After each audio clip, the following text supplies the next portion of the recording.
अपने competitive examination में chemistry को किस तरह से तैयार करना है, अब ये क्रैश कोर्स हम शुरू करते हैं।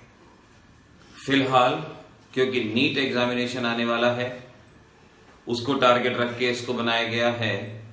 अदरवाइज यही कंटेंट, यही course JEE mains, JEE advance और नीट एग्जामिनेशन सभी के लिए इक्वली एप्लीकेबल होगा। चाहे आप वीआईटी के पेपर में अपीयर हो रहे हैं या किसी और कॉम्पिटिटिव एग्जामिनेशन, केमिस्ट्री की खास बात ही यही है कि कोई भी कॉम्पिटिटिव एग्जामिनेशन हो, केमिस्ट्री में कोई डिफरेंस नहीं आता।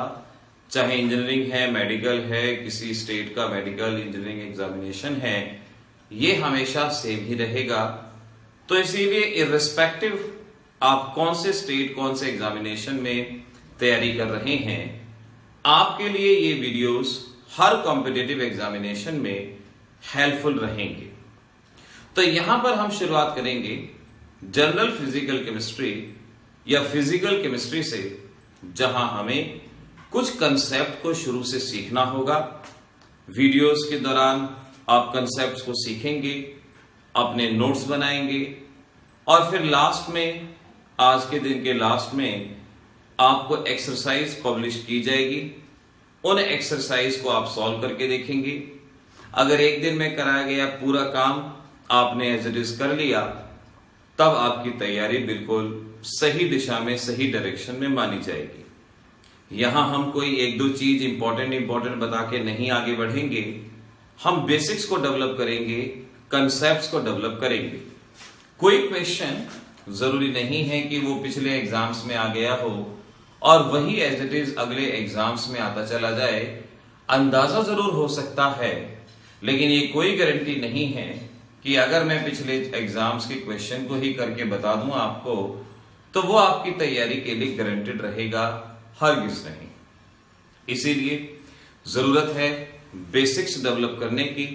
जितने कंसेप्ट्स क्लियर होंगे, बेसिक्स डेवलप होंगे, उतना ही आप बेटर से बेस्ट जाते जाएंगे, आगे बढ़ते जाएंगे। एक्सरसाइज यहां से सॉल्व कर सकते हैं। जिन बच्चों के पास नोट्स हैं, जिन्होंने नोट्स लिए हैं, वो उन नोट्स के थ्रू भी इन सारी चीजों को सॉल्व कर पाएंगे। इतना आपको साथ साथ करना होगा। अगर इतना आप कर गए तो कम से कम केमिस्ट्री सब्जेक्ट आपका इन कॉम्पिटिटिव एग्जाम्स के लिए बहुत अच्छे से प्रिपेयर हो जाएगा। तो हम शुरुआत करते हैं। सबसे पहली चीज एटॉमिक मास से। एटॉमिक मास किसे कहा जाता है? जैसा कि नाम ही बताता है, mass of atom is called as atomic mass. लेकिन एटम एक इतनी छोटी चीज है जिसे देख पाना पॉसिबल ही नहीं है, जिसे ना तो कभी देखा गया है और ना ही उम्मीद है कि आगे कभी देखा जाएगा। अब इतनी छोटी चीज का एटॉमिक मास मेजर करना हमारे लिए नेक्स्ट टू इम्पॉसिबल है, बहुत मुश्किल काम है। और शायद आप जानते होंगे, according to quantum mechanics atomic mass किसे कहा जाता है? जैसा कि नाम ही बताता है, mass of atom is called as atomic mass. लेकिन एटम एक इतनी छोटी चीज है जिसे देख पाना पॉसिबल ही नहीं है, जिसे ना तो कभी देखा गया है और ना ही उम्मीद है कि आगे कभी देखा जाएगा। अब इतनी छोटी चीज का एटॉमिक मास मेजर करना हमारे लिए नेक्स्ट टू इम्पॉसिबल है, बहुत मुश्किल काम है। और शायद आप जानते होंगे, according to quantum mechanics atom का साइज इंफिनिटी भी मानते हैं हम। तो ऐसी बहुत सारी लिमिटेशन हैं कि एटम का एक्चुअल मास बताना हमारे लिए डिफिकल्ट है, इम्पॉसिबल है। फिर भी साइंटिस्ट लोगों ने कुछ डिफरेंट मेथड्स सॉर्ट आउट किए और उन मेथड के जरिए different type of atomic masses का जिक्र किया। जैसे सबसे पहले हम बात करते हैं, हमारे पास रिलेटिव एटॉमिक मास होगा, एवरेज रिलेटिव मास होगा, अप्रॉक्सीमेट एटॉमिक मास होगा, एग्जैक्ट एटॉमिक मास होगा, ग्राम एटॉमिक मास होगा। एटॉमिक मास 5 तरह का: relative, average relative, approximate, exact, gram atomic mass. इस तरह से बेसिक्स तैयार करोगे तो चाहे क्वेश्चंस कहीं से भी आए, कैसा भी आए, प्रीवियस में आया है, नहीं आया है, आप कभी भी मात नहीं खाएंगे और इसी तरह से आगे आपको बढ़ना चाहिए।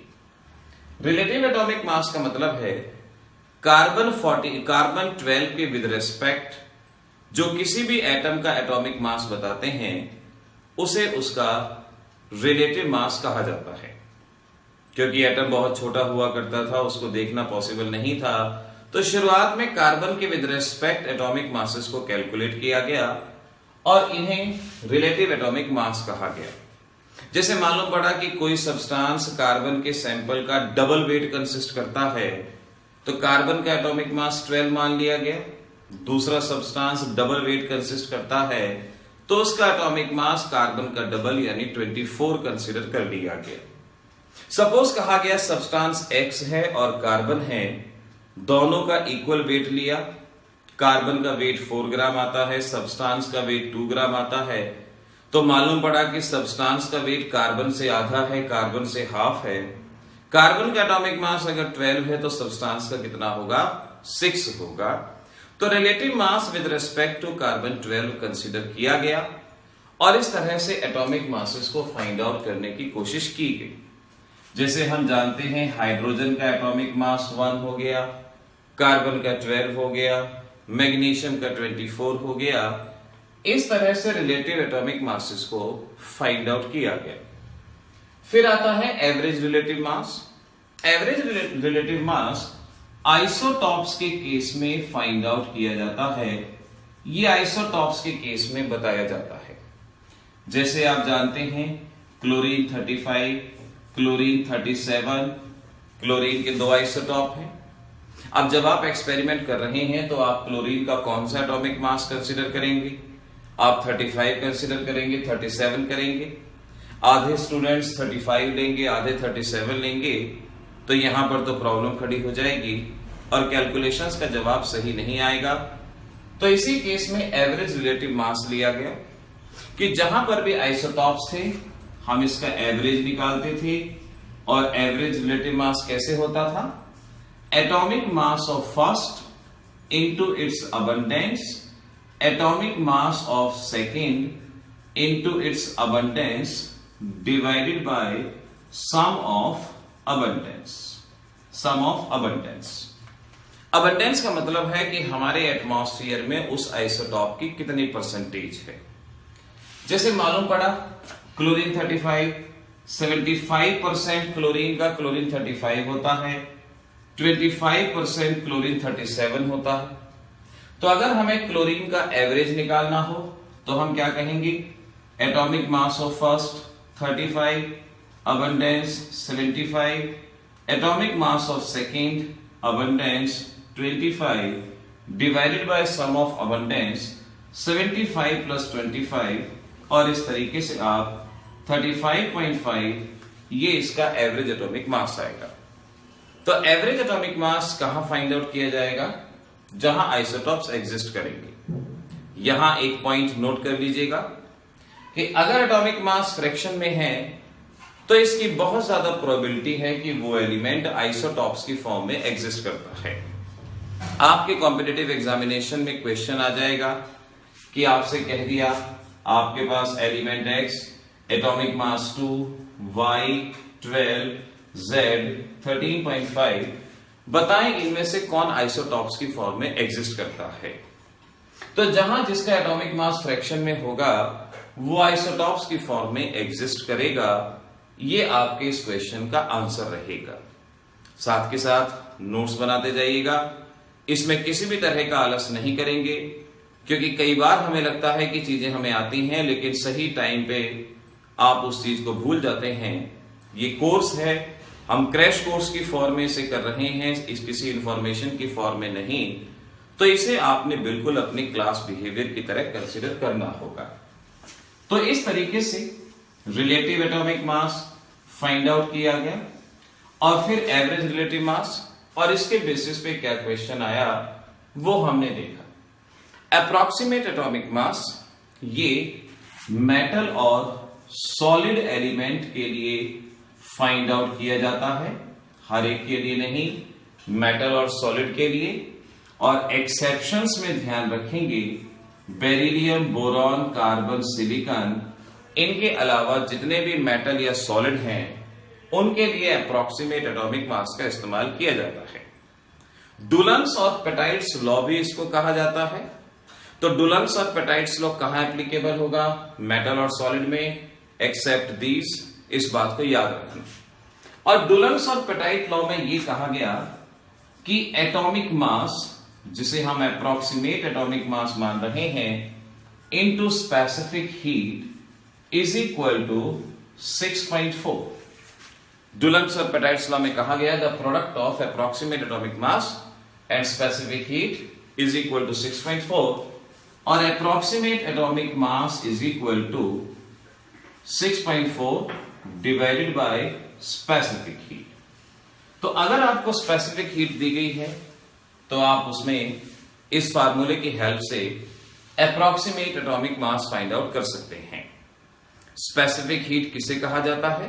थर्मोडायनेमिक्स में आप सीखेंगे amount of heat required to raise the temperature of a substance by 1 degree.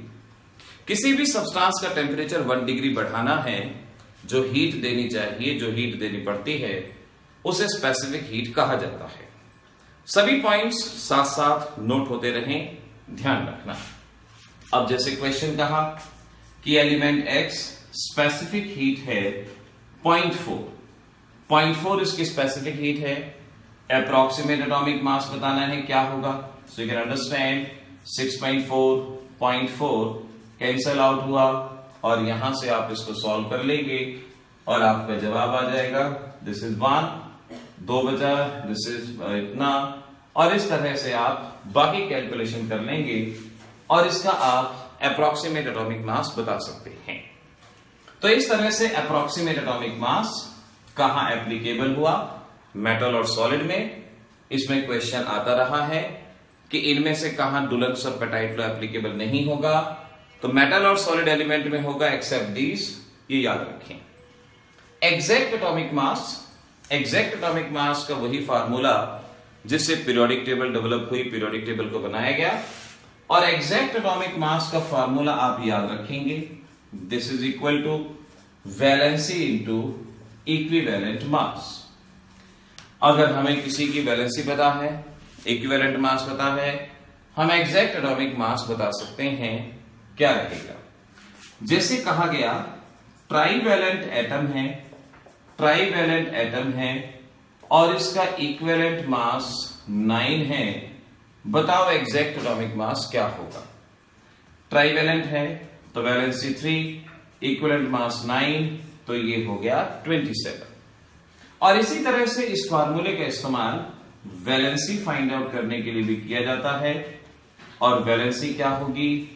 Exact atomic mass divided by equivalent mass.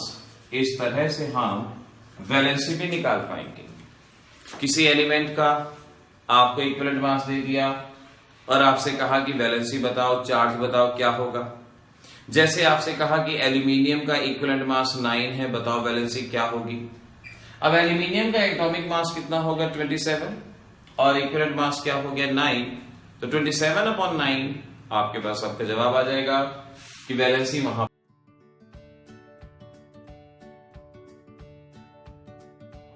3 होगी। तो इस तरह से आप एग्जैक्ट एटॉमिक मास का फॉर्मूला याद रखेंगे। किसी भी तरह के न्यूमेरिकल में कहीं भी इसका इस्तेमाल किया जा सकता है। ग्राम एटॉमिक मास, आप कहते हैं एटॉमिक मास एक्सप्रेस्ड इन ग्राम, इसे ग्राम एटॉमिक मास कहा जाता है। कि किसी भी एटॉमिक मास को आप ग्राम में लिख दो, ग्राम एटॉमिक मास कहा जाएगा। क्या यही डिफरेंस रहेगा? हरगिज नहीं। ध्यान रखेंगे आप, gram atomic mass is the mass of Avogadro number of atom.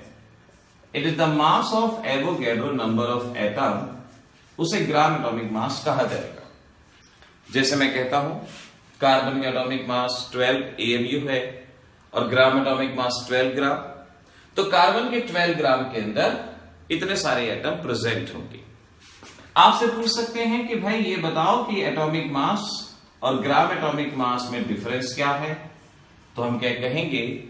Atomic mass is the relative mass of one atom and gram atomic mass is the actual mass of Avogadro number of atom.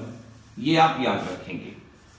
अगर कभी भी आपको मास और 1 atom निकालना हो तो 1 atom का मास क्या होगा, gram atomic mass divided bye Avogadro number. इस तरह से आप 1 एटम का मास निकालेंगे। इंपॉर्टेंट मार्क कर लेंगे इस फार्मूले को, जरूरत पड़ेगी डिफरेंट टाइप ऑफ कैलकुलेशन में। एक एटम का एटॉमिक मास इस तरह से फाइंड आउट किया जाएगा। तो ऐसे हमने relative mass, average relative mass, approximate, exact, gram atomic mass के बारे में सीखा, इन्हें क्या क्या कहा जाता है, एटसेट्रा। एक और चीज यहां पर सीखना है, पॉइसन्स रूल इसे कहा जाता है और ये भी एटॉमिक मास मेजर करने में आपके लिए हेल्पफुल होगा। पॉइसन्स रूल हमें सीपी और सीवी के रिलेशन को बताता है। थर्मोडायनेमिक्स में आप सीखेंगे molar heat capacity at constant pressure, molar heat capacity at constant volume. इस रेशियो को हम गामा के नाम से जानते हैं, पॉइसन्स रूल इसको कहा जाता है। अगर ये रेशियो 1.66 के अराउंड आता है तो एटॉमिसिटी मानी जाती है 1। एटॉमिसिटी का मतलब होता है number of atom in a molecule. Number of atom in a molecule इसे एटॉमिसिटी कहते हैं। जैसे सल्फर की एटॉमिसिटी 8 होती है, तो अगर सीपी और सीवी का रेशियो 1.6 आता है तो एटॉमिसिटी 1 होती है। अगर ये रेशियो 1.40 आता है तो एटॉमिसिटी 2 होती है। 1.33 आता है एटॉमिसिटी 3 होती है, और अगर ये 1.26 आता है एटॉमिसिटी 4 होती है। तो इस तरह से हम एटॉमिसिटी का पता लगा सकते हैं कि अगर हमारे पास सीपी और सीवी का रेशियो है तो एटॉमिसिटी क्या होगी, ये हम पता लगा सकते हैं। जैसे सपोज आपसे कहा गया कि आपके पास एलिमेंट X है और इस एलिमेंट का मॉलिक्यूलर मास आपको दिया गया है 32। आपको बताना है एटॉमिक मास क्या होगा। मॉलिक्यूलर मास दिया गया है 32, एटॉमिक मास बताना है क्या होगा। Cp है 2.80, Cv है 2, एटॉमिक मास बताना होगा। तो Cp दिया गया है, Cv दिया गया है, मॉलिक्यूलर मास है, एटॉमिक मास बताना है। तो हमें यह पता लगाना होगा कि एटॉमिसिटी कितनी है। पहले Cp और Cv की वैल्यू से हमने गामा की वैल्यू को फाइंड आउट किया। Cp है 2.80, सो दिस इज 2.80 बाय 2, 1.40। अगर ये रेशियो 1.40 आता है तो इसका मतलब क्या होगा, एटॉमिसिटी वहां पर 2 हो जाएगी। और एटॉमिसिटी अगर वहां पर 2 हो जाएगी तो आप समझ सकते हैं atomic mass is equal to molecular mass divided by atomicity. Molecular mass था यहां पर 32, एटॉमिसिटी 2, तो एटॉमिक मास कितना आ गया, 16 आ गया।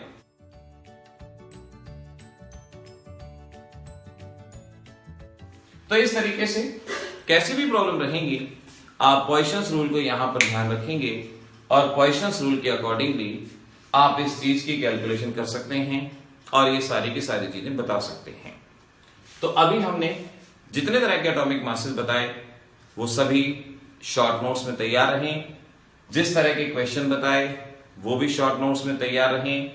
और आज लास्ट में जो हम क्वेश्चंस लास्ट वीडियो के अंदर देंगे वो सभी क्वेश्चंस आपने यहां पर इस तरह से सॉल्व करने होंगे। तो देखते रहिए, तैयारी करते रहिए और थोड़े थोड़े सेगमेंट्स में अपने एग्जामिनेशन के लिए पढ़ते रहिए। एटॉमिक मास की टाइप्स और एटॉमिक मास कैलकुलेशन के बेसिस पे किस तरह के क्वेश्चंस हैं वो अभी आपने सीखा था। अब बारी है मॉलिक्यूलर मास की। मॉलिक्यूलर मास कई बार हम एक ही तरह से मानते हैं, लेकिन मॉलिक्यूलर मास पे डिफरेंट टाइप के क्वेश्चंस रहते हैं। मॉलिक्यूलर मास आपके पास 3 तरह का है, नॉर्मल मॉलिक्यूलर मास, इफेक्टिव मॉलिक्यूलर मास, मिनिमम मॉलिक्यूलर मास। मॉलिक्यूल आप सभी जानते हैं डिफरेंट एटम के कॉम्बिनेशन से जो चीज बनती है उसे मॉलिक्यूल कहा जाता है। डिफरेंट एटम सेम सब्सटेंस के भी हो सकते हैं और डिफरेंट सब्सटेंस के भी, जैसे O2 सेम सब्सटेंस के 2 एटम, SO2 2 सब्सटेंस के एटम।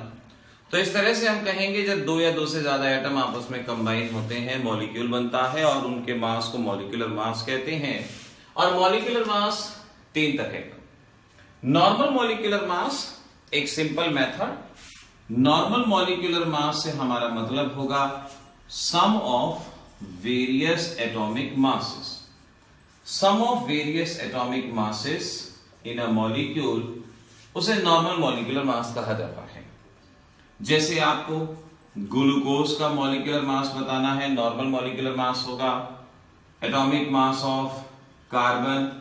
हम फार्मूला लिखेंगे carbon into 6, hydrogen into 12, oxygen into 6, 12 into 6, 1 into 12, 16 into 6, इस तरह से ये रहेगा 180। तो किसी भी मॉलिक्यूल के डिफरेंट एलिमेंट्स का सम किया, इसे नॉर्मल मॉलिक्यूलर मास कहा जाता है। नॉर्मल मॉलिक्यूलर मास का फॉर्मूला भी है 2 इंटू वेपर डेंसिटी। अगर वेपर डेंसिटी दी गई है तो आपने 2 से मल्टीप्लाई किया, ये इसका नॉर्मल मॉलिक्यूलर मास रहेगा। तो इस तरीके से हम नॉर्मल मॉलिक्यूलर मास को कैलकुलेट करते हैं, कैलकुलेशंस में इसका इस्तेमाल करते हैं। अगर आप कोई भी कैलकुलेशन कर रहे हैं, मेंशन नहीं है कौन सा मॉलिक्यूलर मास, तो हमेशा ही नॉर्मल मॉलिक्यूलर मास कंसीडर किया जाएगा। फिर इसके बाद बारी आती है इफेक्टिव मॉलिक्यूलर मास। ये इंपॉर्टेंट है, एग्जामिनेशन के लिए भी मार्क कर लेना और इसकी तैयारी अच्छे से करना है। ये इस्तेमाल होता है मिक्सचर के केस में, और मिक्सचर का मॉलिक्यूलर मास बताने के लिए इसका यूज किया जाता है। जैसे आपसे पूछते हैं बताओ एयर का मॉलिक्यूलर मास क्या होगा। अब एयर एक मिक्सचर है, तो ऐसे कोई भी मिक्सचर हो जहां पर हमें मॉलिक्यूलर मास प्रेडिक्ट करने के बेसिस पे क्वेश्चन आएंगे, तो वहां हम इसका इस्तेमाल करेंगे। इफेक्टिव मॉलिक्यूलर मास का फॉर्मूला है total weight divided by total number of moles. Total moles कितने हैं, टोटल वेट कितना है, इसे इफेक्टिव मॉलिक्यूलर मास कहा जाएगा। जैसे सपोज आपसे कहा गया कि आपके पास 400 ग्राम सैंपल है, 400 ग्राम सैंपल है, और इस सैंपल में 2 मोल हाइड्रोजन है, 4 मोल यहां पर ऑक्सीजन है। बताना है इफेक्टिव मॉलिक्यूलर मास क्या होगा।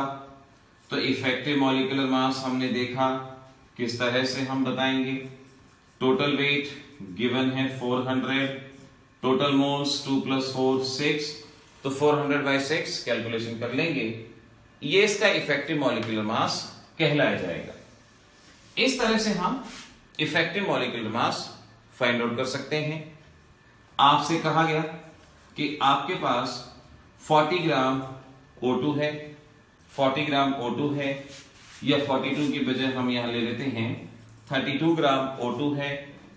आपके पास 32 ग्राम मीथेन है, और आपके पास 2.8 ग्राम नाइट्रोजन है।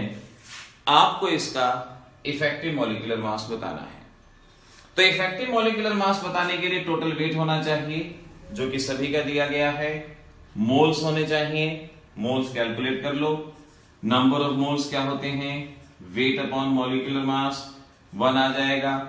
यहां वेट अपॉन मॉलिक्यूलर मास 2 आ जाएंगे, वेट अपॉन मॉलिक्यूलर मास 0.1 आ जाएगा। तो हम कहेंगे टोटल नंबर ऑफ मोल्स हो गए 1 + 2 0.1 3.1, टोटल नंबर ऑफ मोल्स हो जाएंगे। तो इफेक्टिव मॉलिक्यूलर मास क्या रहेगा, टोटल वेट कितना है 32 + 32 + 2.8, और टोटल नंबर ऑफ मोल्स 3.1। और इस तरीके से आप इसे सॉल्व कर सकते हैं और आप effective molecular mass find out कर सकते हैं, और ये आपका जवाब रहेगा। इस तरीके से ये सॉल्व होना चाहिए। अब सपोज आपसे क्वेश्चन कह दिया कि equal moles of hydrogen and oxygen are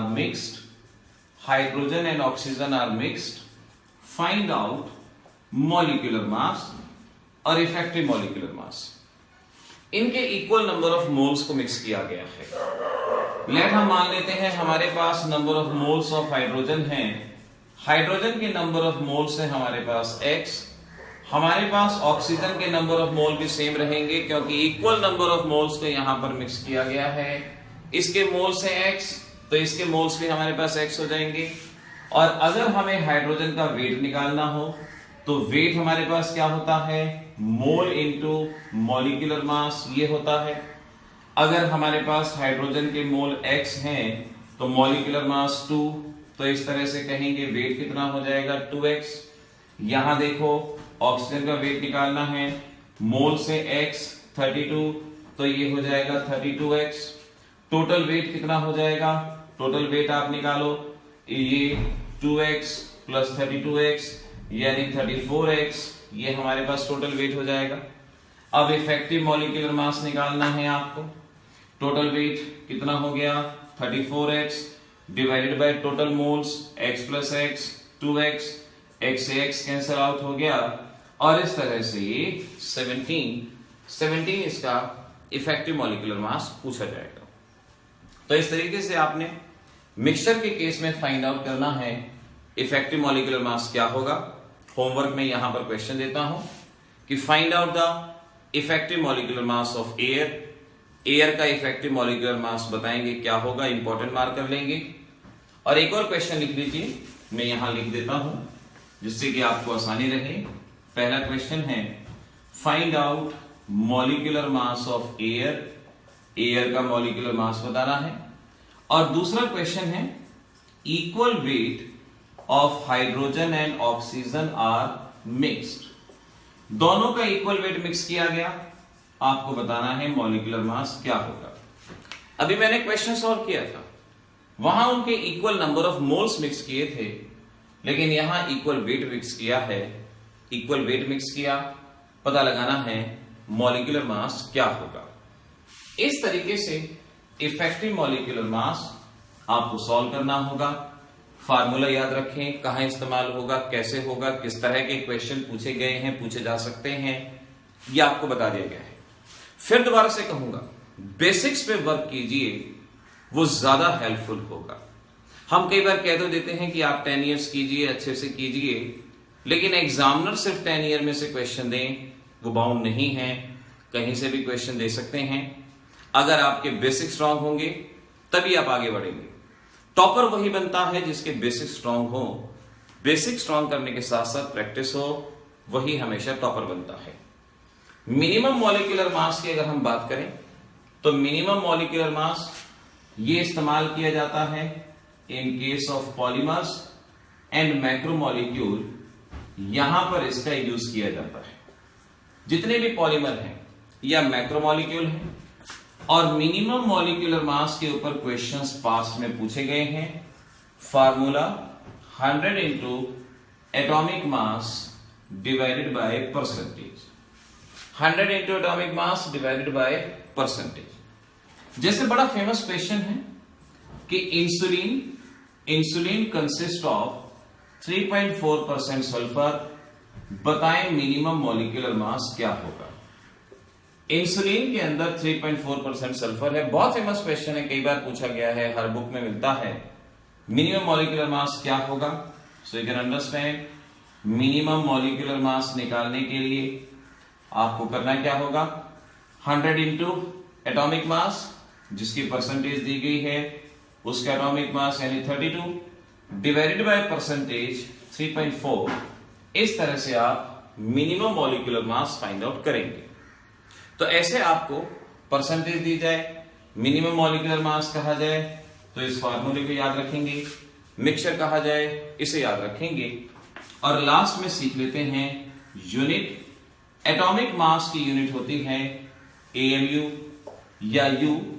AMU atomic mass unit, U unified scale, इसके अलावा एवोग्राम, डाल्टन, एस्टन वगैरह कई यूनिट हैं, लेकिन फेमस यूनिट यही है AMU और U, यही बताएंगे।